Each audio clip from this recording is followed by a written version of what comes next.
सर्वांना स्नेहपूर्वक नमस्कार. मी सौ अनुराधा भुस्कट तुम्हा सर्वांचे सावित्री न्यूज इंडिया चॅनलमध्ये हार्दिक हार्दिक स्वागत करते. महात्मा ज्योतिराव फुले यांच्या 200व्या जयंतीनिमित्त आम्ही सावित्री आई यांनी रचलेल्या काही कविता सादर करीत आहोत. त्यातीलच आज एक कविता मी तुमच्या समोर सादर करणार आहे. कवितेचे नाव आहे आमची आऊ. आमची आऊ फार कष्टाळू, प्रेमळ होती होती दयाळू. आमची आऊ फार कष्टाळू, प्रेमळ होती होती दयाळू. सागर वाटे उथळ क्षणी, आभाळ ठेंगणे तिच्याहुनी. सागर वाटे उथळ क्षणी, आभाळ ठेंगणे तिच्याहुनी. आऊ आमच्या घरी आली, टाक होऊनी पहा बैसली. आऊ आमच्या घरी आली, टाक होऊनी पहा बैसली. मूर्तिमंत जणू विद्यादेवी, मूर्तिमंत जणू विद्यादेवी. हृदयी आम्ही तिला साठवी, हृदयी आम्ही तिला साठवी.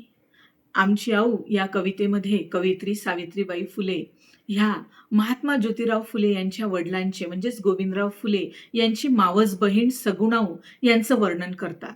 महात्मा फुले यांच्या आईच्या निधनानंतर सगुणाऊ म्हणजेच महात्मा ज्योतिबा फुले यांची आत्या यांनीच त्यांचा सांभाळ केला होता.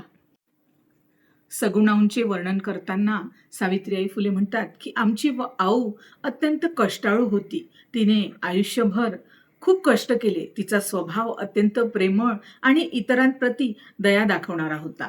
आऊंची थोरवी सांगताना सावित्रीबाई म्हणतात की तिच्या विशाल अंतःकरणासमोर अथांग सागरही उथळ वाटतो आणि तिचे कर्तृत्व इतके मोठे आहे की तिच्या पुढे विशाल आकाशही ठेंगणे वाटते. आमच्या घरी आऊ टाक म्हणजेच देव्हाऱ्यातील देव किंवा देवाची प्रतिमा म्हणून विराजमान झाली आहे. याचा अर्थ घरातील त्यांचे जे स्थान आहे ते एखाद्या देवतेसारखे पूजनीय आणि कायमस्वरूपी आहे.